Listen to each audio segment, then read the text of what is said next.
That is Odin.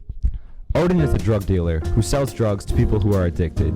Addiction is defined as a disorder characterized by compulsive drug seeking, despite adverse consequences. Wow. But how did Odin get into this dark place in his life? But more importantly, how did these dangerous drugs get to Odin? You see, this problem began in 1960, when drugs started to become widely used in many places, especially the US and Mexico. People's addictive spirits caused drugs to spread out of control. Things got so out of hand, President Nixon declared America's public enemy number one is drug abuse, starting a war on drugs on June 17, 1971.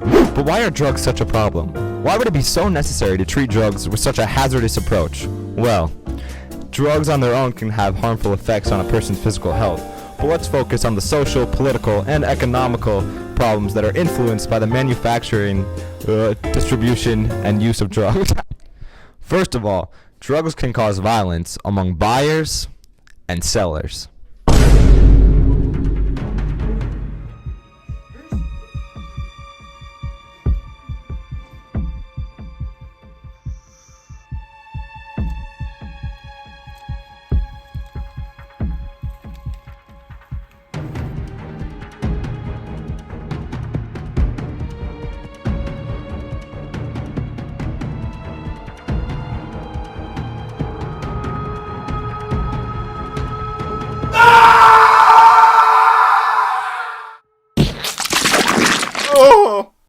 Addiction has already been mentioned, but the true underlying issue is the government's inability to deter violence and limit the trade of drugs.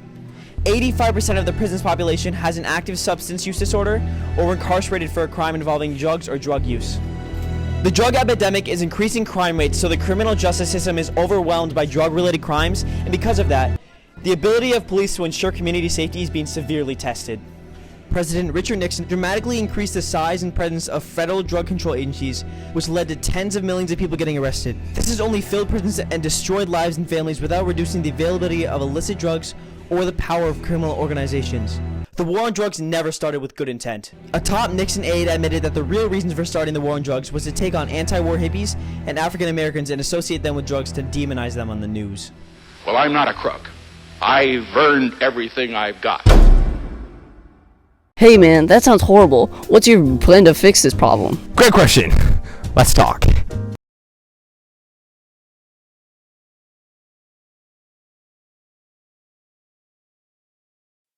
Our plan to end the drug wars is to legalize drugs.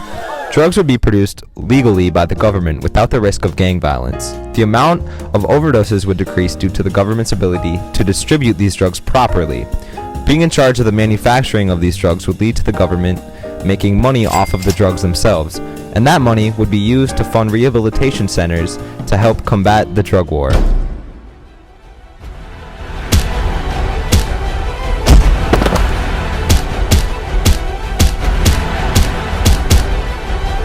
Stop. Don't you know drugs are legal now? Really? There's no need to fight.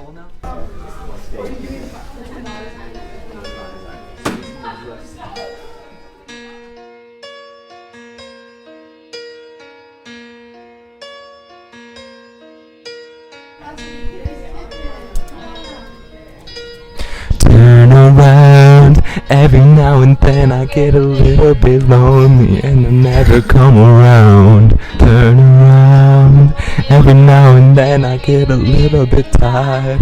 Listen to the sound of my tears. Every now and then I get a little bit nervous, and the best of all the years have gone by. And today we are here with Tyler Erickson. We're going to talk about our project and how it's going so far. Tyler, what have you contributed to this group? Absolutely nothing. Bright eyes. Every now and then I fall apart, and I need you more than ever.